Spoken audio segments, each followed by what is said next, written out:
Today we're going to work on the Ghost Around by Lemax. This unit is supposed to rotate and lift and have sounds and lights. This unit has some issues. You turn it on, it's humming. Give it a little bit of help, it starts to spin. See, the lights are flickering, kind of weird. The camera can't pick it up as good as they are in real life. Now it stops and it's not lifting. So I thought at first maybe it was a power issue. Maybe the other power supply was bad. That is apparently wrong, because this is a different power supply and it still won't do its thing correctly. So we're going to open up the Ghost Around and see if we can repair it. Stay tuned. Okay, I have it in its raised position, but I need it to stay up because this one you access from the top, not the bottom. I'm using the factory foam that came with it to prop it. This big circle here is for the ghost here in the center to sit in. This would be the top. On the bottom of this wheel there's a ring of screws to separate the actual rotating drum from it. They're #1 Phillips, and I can't find my stubby because, you know, Murphy, so I'm using a small thumb ratchet with a screwdriver bit.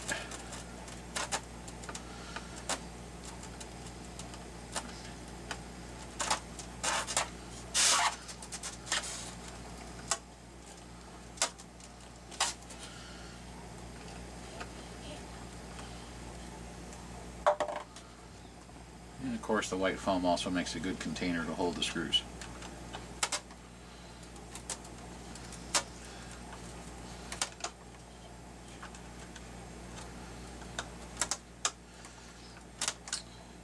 When you saw it running and doing its staticky, flickery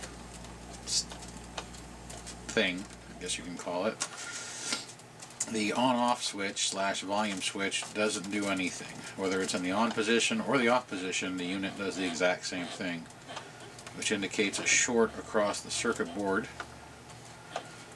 that is hopefully repairable. Unfortunately, not all circuit boards are repairable. It also helps you don't drop your tool.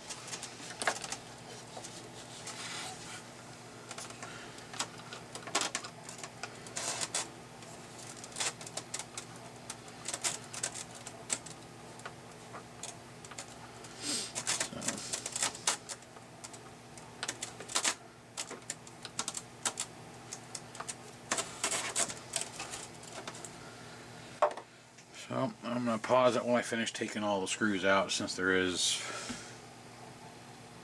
8 of them. So be back in just a moment. You don't have to watch me for the next 2 minutes doing this. Alright, there's actually 7 screws, not 8. You got 3 with a fat head and 4 with a narrow head.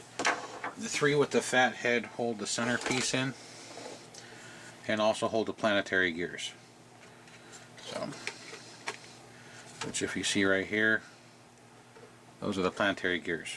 There's nothing holding them in because I took out the screws. But you need to take out the screws to remove the whole thing. So,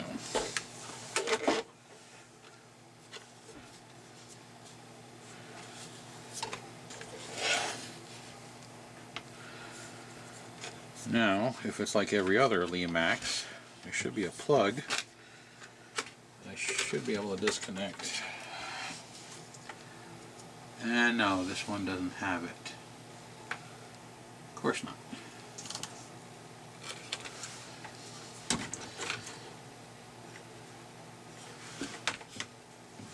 And in this housing right here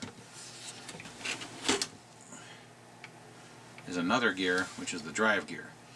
The drive gear, in this case, would probably be referred to as a pinion. It drives the ring gear, which the ring gear is this, and then the planetaries keep it centered. kind of like the rear end of a car, slightly backwards. So.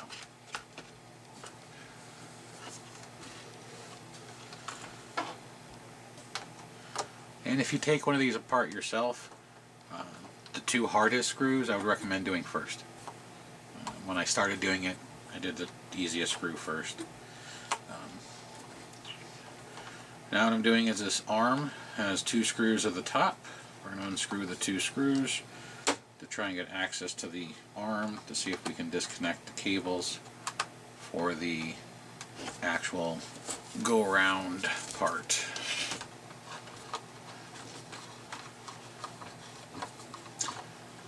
They are good at soldering stuff together, but they generally have connectors for assembly to make it easier on the assembly process and quicker. I'm hoping that this actually has those. As of this moment, I don't see any, but I haven't opened the whole unit yet either.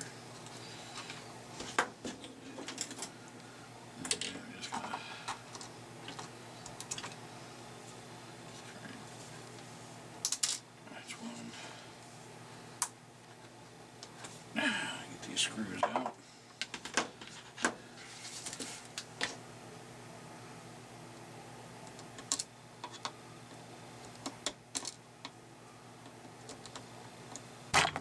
Oops. Alright, those screws are out. Hopefully those are it. There are screws in the bottom. Doesn't appear to be.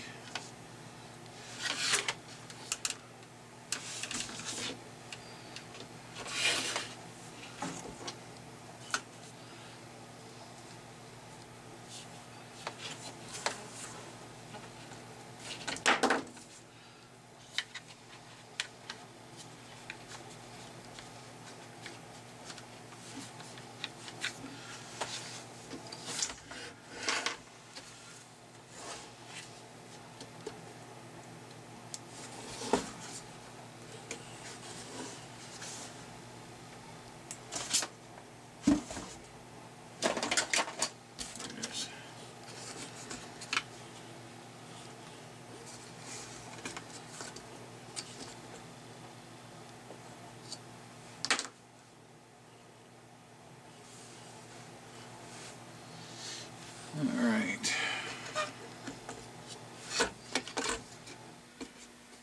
Can't tell if there's screws in the bottom or if it is just snapped together. I don't feel like breaking it, so I'm going to attack it from a different way. But since the axis is under this piece of cardboard, I'll take a sneak peek on how to remove the plastic rivets. There's plastic rivets, you can see one right there. And there's one right here. It holds this paperboard, technically, cover on. All the mechanism, the circuit board, the main circuit board. There's a circuit board here that controls the lights and the disc.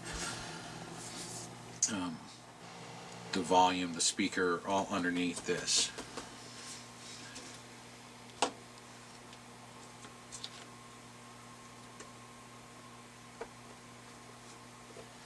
So we're going to pull out the plastic rivets. I am just using a fine point pair of tweezers, just because fat fingers, can't get them with my fingernails. And I'm actually just prying up on the edge of the rivet itself. I'm not prying up on the paper board because you can risk damaging the spiderweb paper board.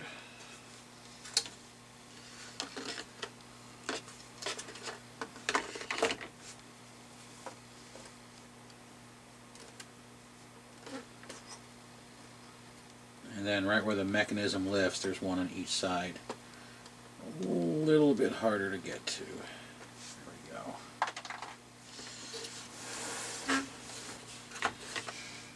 And the reason I've taken the center ring out isn't just for ease of access, it's also to make sure there's no shorts on the board that controls the lighting for the center ring, which we'll still get to once I figure the correct way to do it without damaging it. So there's the cardboard center. Alright, let's see if I get this in. Not very intricate, a little less than I anticipated, but there is the main circuit board. Here's your incoming power.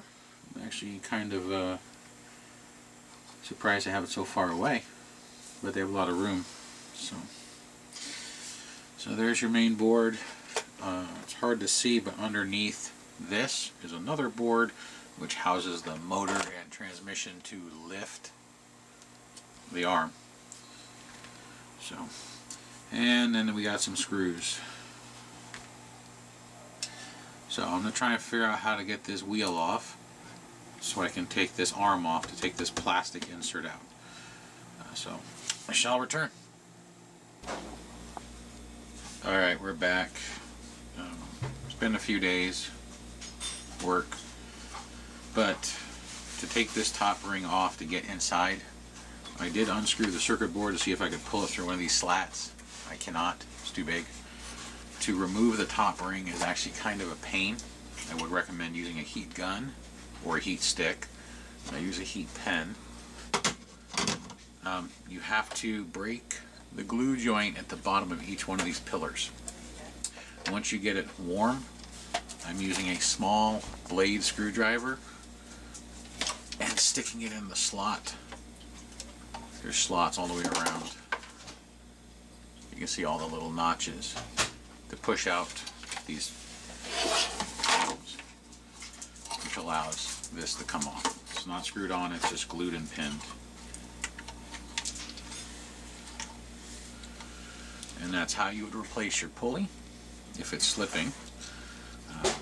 I did unplug this one before I started popping it when I unscrewed the circuit board. And here's the circuitry. And what we're going to do is we're going to check the power going through it to see why it's having issues.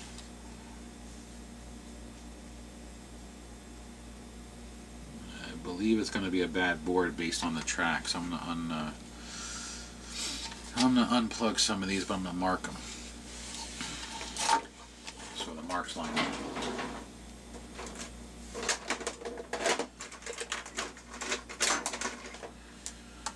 Use a couple different color pens so we know this one will be red.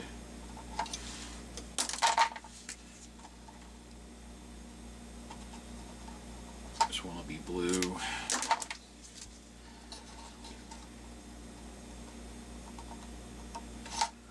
That one's going to be green.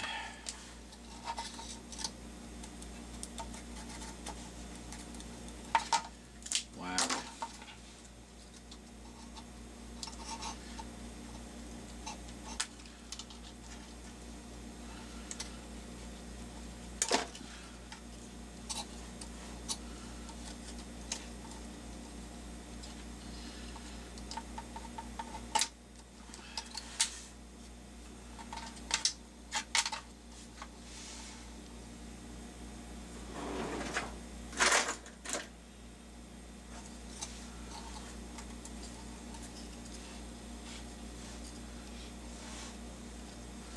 Leave this one white,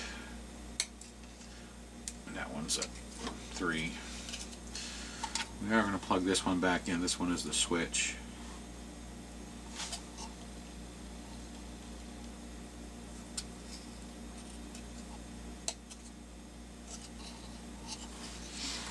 So now the only thing on here is speaker, switch power, and the incoming power.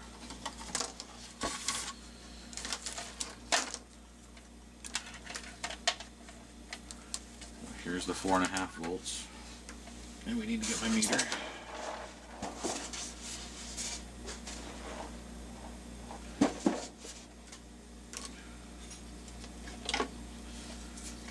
Set this out of the way.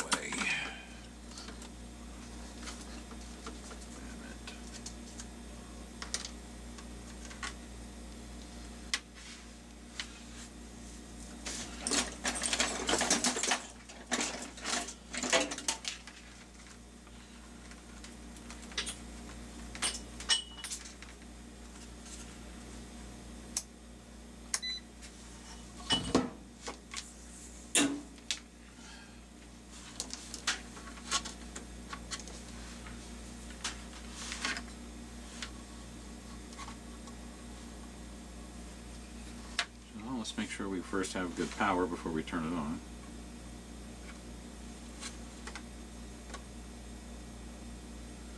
I have 4.6 volts. Try it.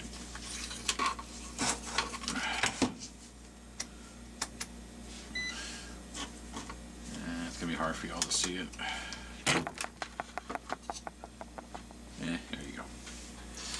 So here's your incoming power port. Goes right here to the circuit board. And the reason I'm going to say it's probably a bad circuit board, it might be hard to tell, but the tracks look damaged and they're bubbled right there. Right by my thumb. They're lifting. I'm thinking the circuit board is the cause of all the issues and not an individual component like a motor or a string of lights. But we are going to try and diagnose it. So we have good power going through the board, and let's see.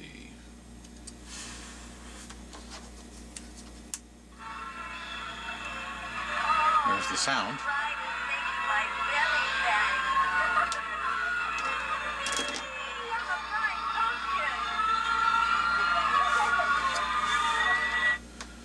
Okay, maybe it's not this board. Maybe this board's getting hot because of the board and the top. So we're going to try each component individually, use it as a process of elimination to see what is causing this to fail.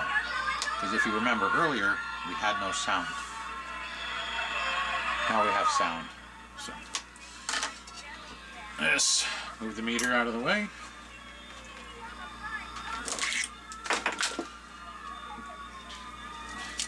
Oh. And I don't think I mentioned, but to remove him from the top, I was going to try and desolder the two wires that are attached to this little board. There's a red and a white. Unfortunately, the soldering iron just burned through, so they actually broke. They'll get resoldered, but there is no disconnect for this piece. You will either have to cut or desolder the wires.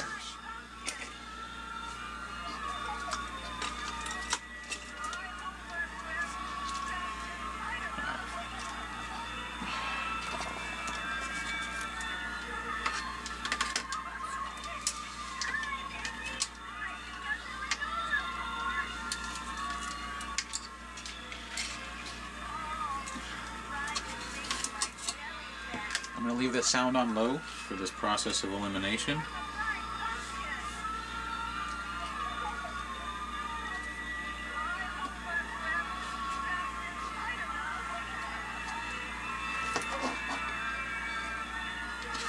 This is the micro switch for the arm, so there will be no power draw. This just tells it when the arm is up or down for the tilt.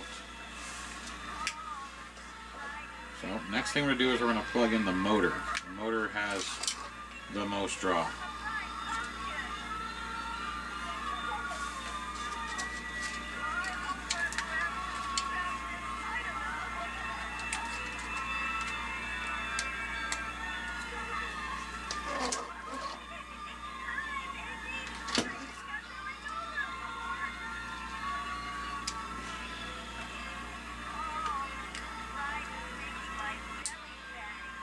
That was my bad.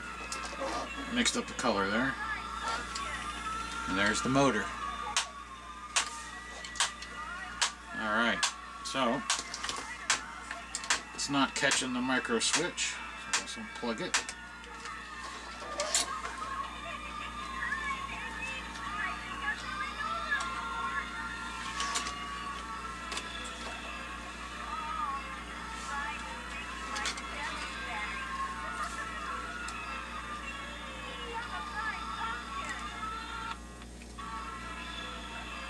This one might be the issue.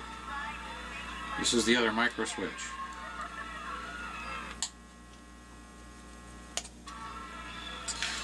So, either it's a bad connection on the board, or it's a bad switch. So now we've been able to narrow it down by process of elimination.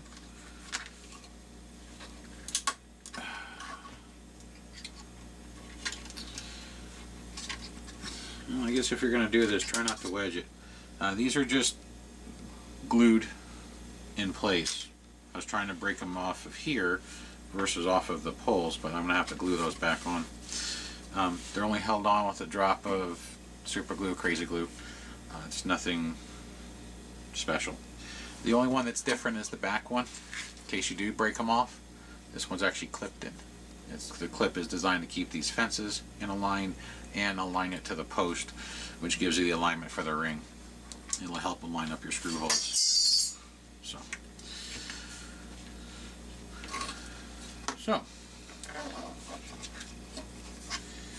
the black one is the one that's causing the short.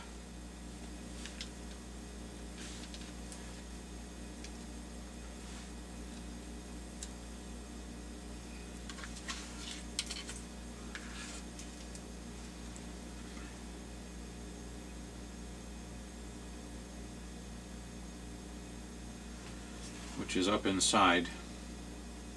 This one, I believe, is these wires here. We're going to double check. So we're going to leave that one unplugged. I want to plug the rest in to see if I can get the entire bottom mechanism to work right. So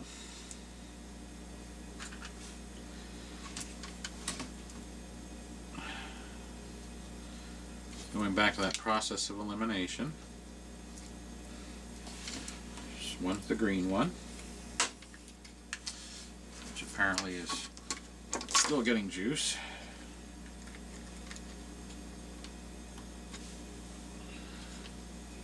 Green.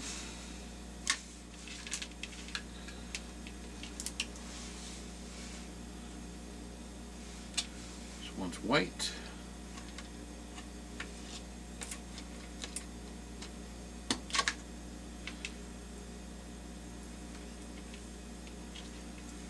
This one's red.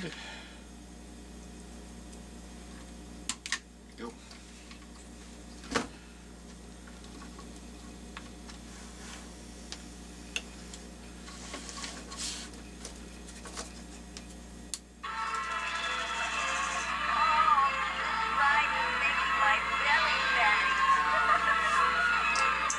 Sorry for it being off screen. Let's see if I can fix that.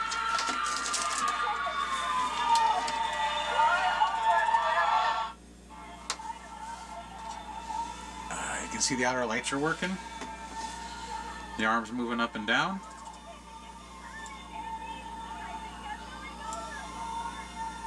Sound's working.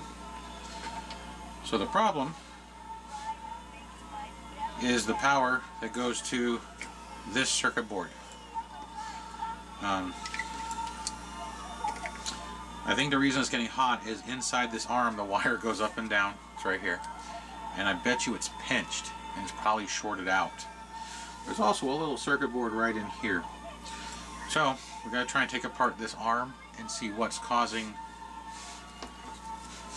this connector here to short the unit out and potentially cause this board to overheat, since the tracks look like they're either gotten hot or they just weren't manufactured very well.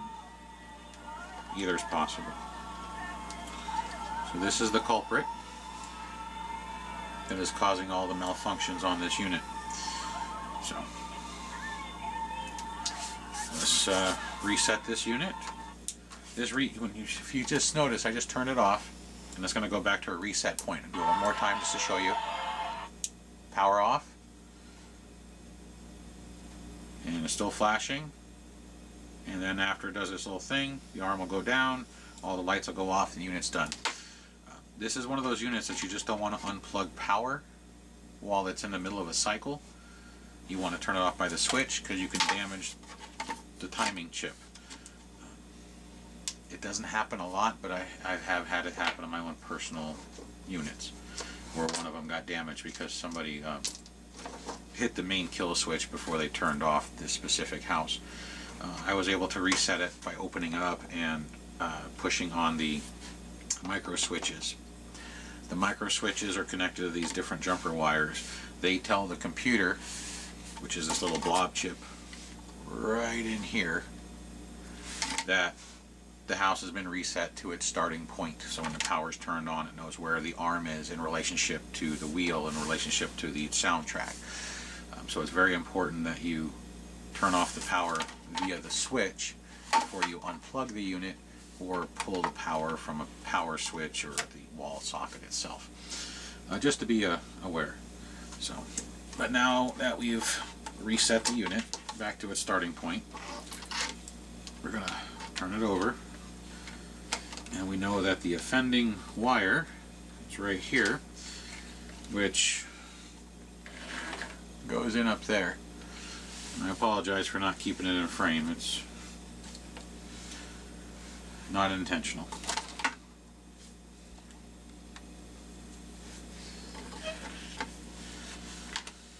So I'm going to unplug the circuitry so I can manipulate this and not have a base and a top following me everywhere.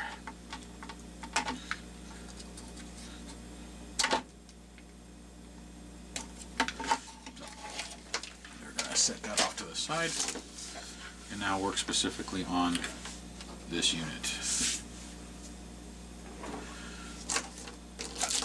And clean up a little bit of this mess. So what we need to do is get inside and see what this wire goes to. So this arm is held in by screws in the four corners.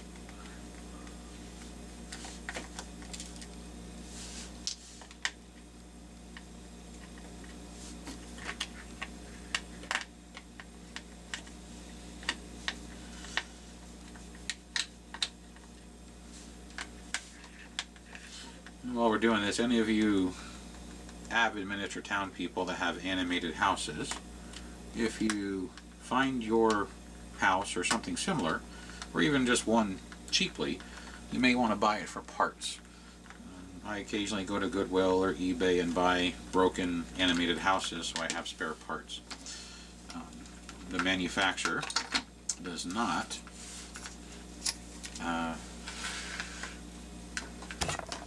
they don't carry spare parts.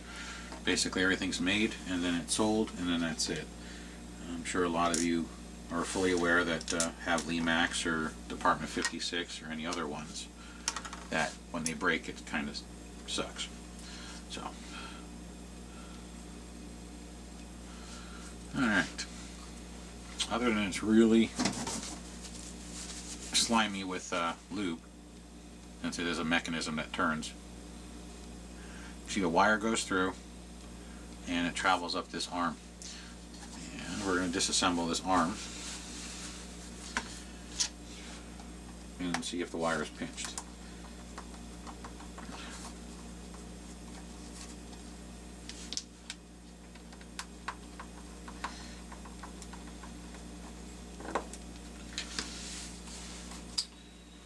I have been asked how I learned how to do this, and to be honest, I'm just self-taught. I've been taking things apart since I was a kid just to see how things work, and it's just stuck with me into life, and now I do it as a profession. I disassemble things and fix them, or I make custom things for companies and production studios. So, oh, got the screws out. Must be some clips.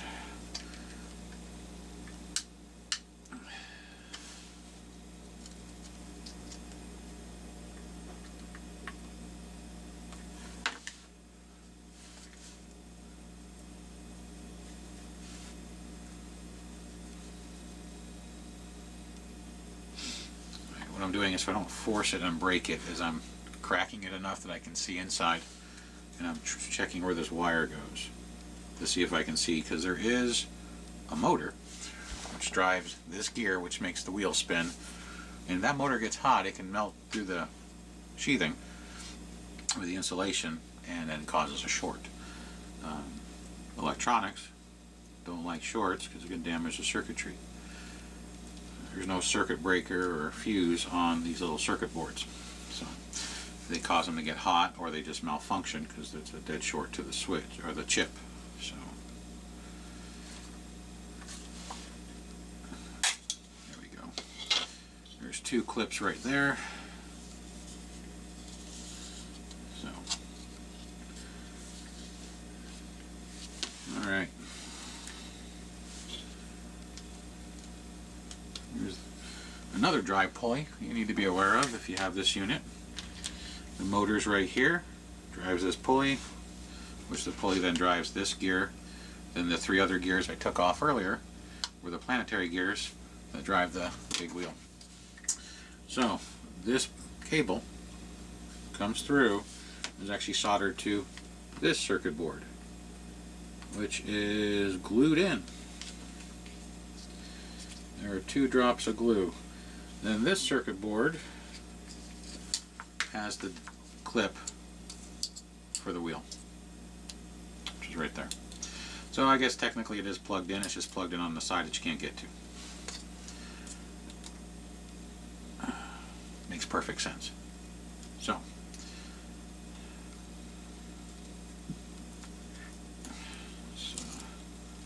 here is the wires for the motor, which are these thin red and black wires. This is the wire for the circuit board, which the circuit board is most likely just a distribution board. It's probably just a board that distributes the power to the drive mechanism and to the lights on him. And that circuit board controls the flash pattern. That's what that capacitor is most likely for. This is probably a timing chip. We'll take a closer look at it upon reassembly. So there's the wires for him. And I'm going to try and get this circuit board out and see if there's any damage on the bottom. It is just glued in, so I'm trying to, there we go, get it off the glue. You can see there it's glued. And it is just a distribution board with a small little either a resistor or capacitor for the motor. Probably a resistor. No, actually it's probably a capacitor for noise. I'm trying to find the magnifying glass.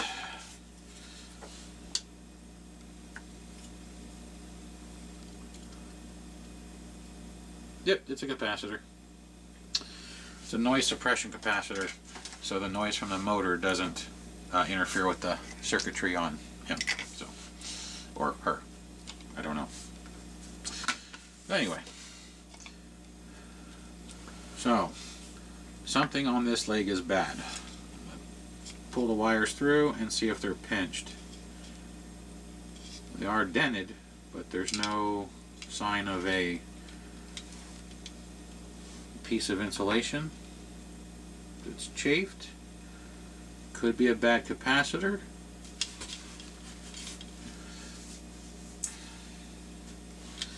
Or it could be a bad motor. So what I'm going to do is I'm going to test how much power actually goes to this wire. And once we test the power, I'm then just going to put direct power to it and see if I can get the motor to turn or if it'll short out my unit. So to do that, we're going to bring the base back. We're going to plug the base back in. We know that this one is black, which is right here. The one that says DY2. We're going to bring back the meter.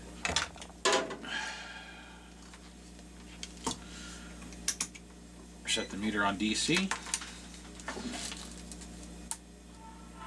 It's on. And carefully touch the 2 pins.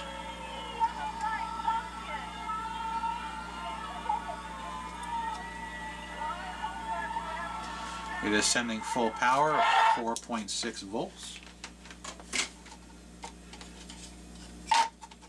Alright, set this out of the way again.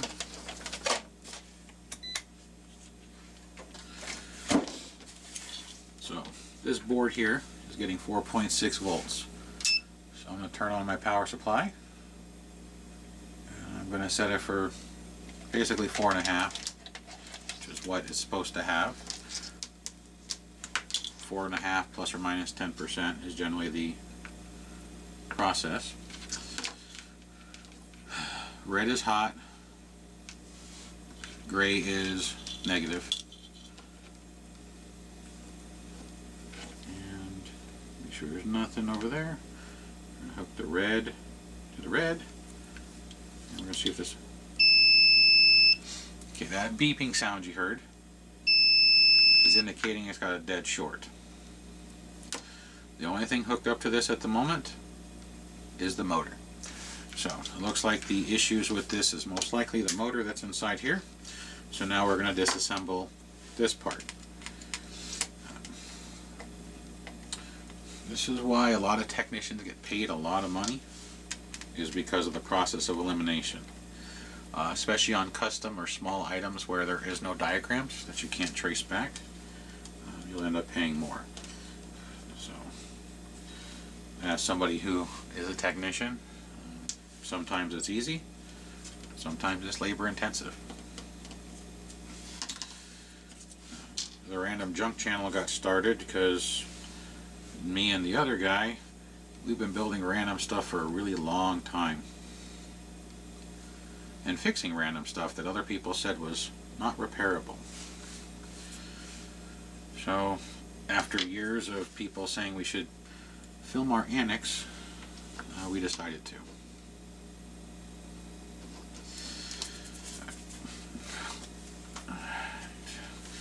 This is a little hobby motor, which is probably going to be bad.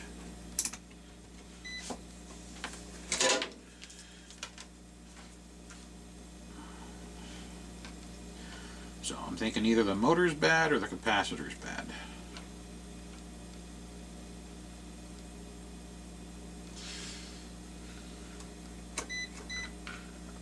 This meter here, which if you saw my other videos is different than the other meter, this meter can check capacitance.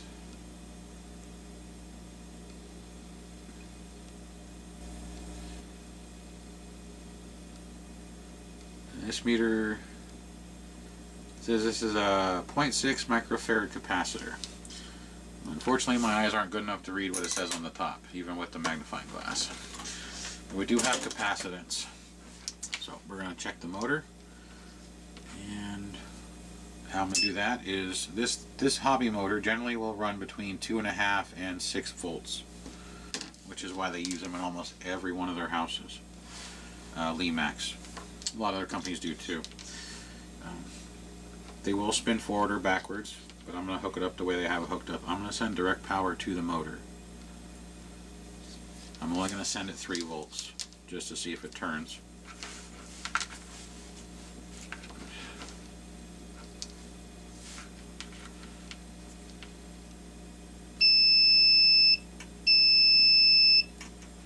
Nope. So, looks like the problem is the whole reason this thing's been having circuitry issues, it's got a dead shorted motor.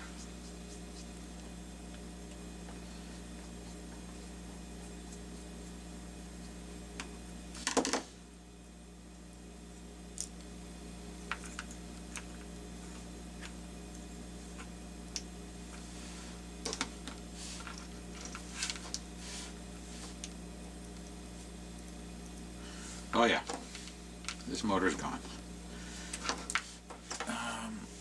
I'm going to try and see if you can pick it up, but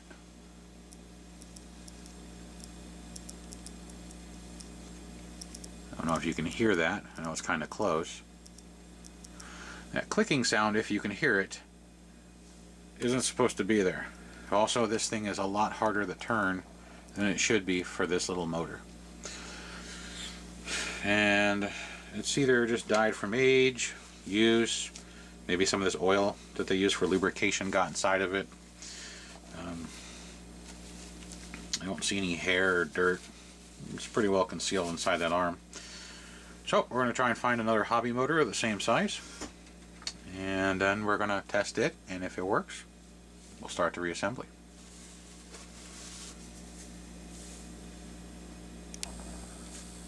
Welcome back. Here's the exact same motor. I actually have it plugged in and running. It's running at 4.5 volts, because in case you can't see it, should be able to hear. So, like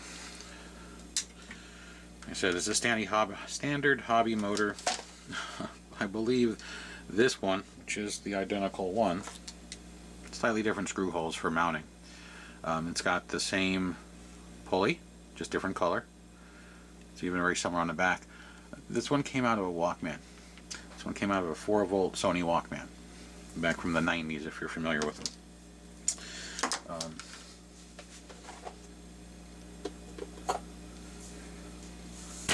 Oops, same motor, different pulley. This is also out of a CD player. This one's not out of a Walkman though. This one's out of a big unit, Blu-ray / DVD player. Your CDs fit and this spins it. I have several of these. This one's slightly smaller, but the problem is it spins faster. At 5 volts it is spinning a lot quicker than this one. They're all rated for the same power. It's just the windings inside because it has to spin the CD faster. So I went through my stack of hobby motors and actually found one that has almost the same part number on the side, which is the important thing that gives you the speed. Google is really helpful. If you didn't have another hobby motor, you can, if you're good enough and you have the ability to, or you want to search the internet, that other motor that spins quicker, you can put a resistor in line to slow it down. But you have to know what you're doing so you don't mess it up. If the resistor is too small, the motor will spin too fast and the resistor will overheat and then smoke. Generally they just pop open and make a little pretty light show and smoke pattern, but sometimes it can do other damage to components around it. So instead of watching me for the next few minutes solder this into here and heat shrink it and get it back together, I'm going to do that off camera so this video is not 4 hours long. Get this arm reassembled back onto the tray mechanism, which is over here off camera, and we're going to plug it in and make sure it all works, and I'll be right back. Alright, I'm going to quickly show you. You can see that it's now spinning. At least I hope you can. Hopefully the light's showing it well. Anyway, you can hear it.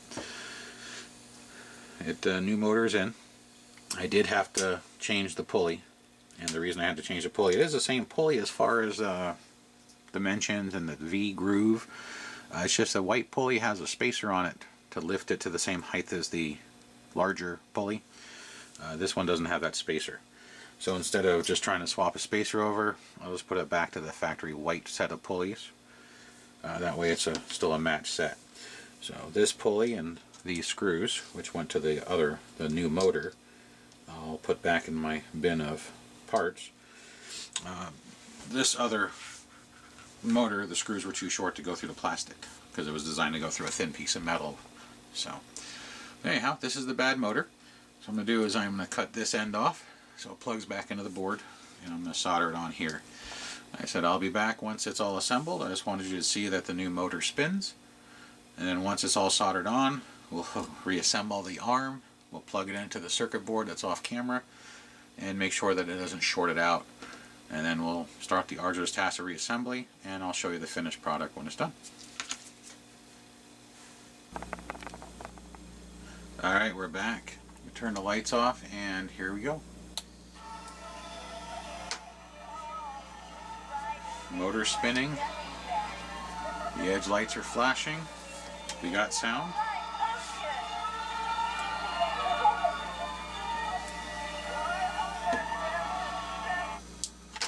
So, the only reason the circuit board's been shorting out was due to a shorted out hobby motor. So apparently, which I've never seen on any other Lemax products, if this motor goes bad, it can mess up the chip here on this circuit board. I've had motors go bad in other Lemax houses, such as Dr. Stretch and Pull's Torture Factory. I had a motor go bad on it. It just quit working. Just something to be aware of for the future. I learned something today, that a bad motor will short out the system.